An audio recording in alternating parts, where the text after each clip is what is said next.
भारतीय सैन्यानं दिलेल्या इशाऱ्यानंतर पाकिस्तानच्या कुरापती थांबल्यात। भारतीय सीमेवर काल रात्रीपासून गोळीबार थांबल्याचं दिसून आलं। रात्री नियंत्रण रेषेवर पाकिस्तानकडून गोळीबार थांबवण्यात आलेला आहे। रात्री नियंत्रण रेषेवर गोळीबार झाल्याची कोणतीही बातमी नाही। शिवाय पाकिस्तानी ड्रोनची घुसखोरी सुद्धा आढळून आलेली नाहीये।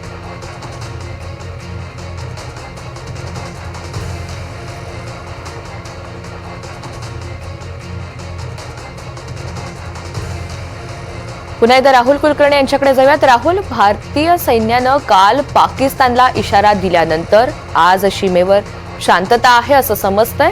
काश्मीरमध्ये नेमकी काय स्थिती आहे, सविस्तर सांगाल?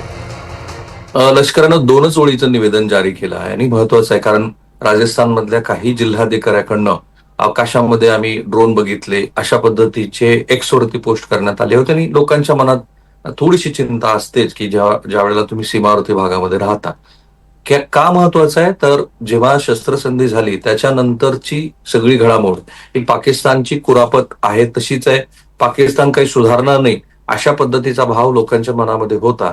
आणि त्यानंतर जेव्हा पाकिस्तानला आपण सज्जड दम एकदा दिला, प्रेस ब्रीफिंग झाली आणि म्हटलं की हे चालणार नाही, जशास तसं आम्ही उत्तर देऊ। कालच्या तिन्ही लष्कराच्या ब्रीफिंगमध्ये, प्रेस ब्रीफिंगमध्ये पण काय सांगितलं त्यांनी की आम्ही आमचे जे कमांडर्स आहेत, म्हणजे ज्यांना जे पलटणीचे प्रमुख म्हणतो आपण, त्यांना हे सांगितलेलं आहे की पाकिस्ताननं कुठंही आगळीक केली तर त्याला जशास तसं प्रत्युत्तर द्या, भलेही आता शस्त्रसंधी झालेली असली तरी।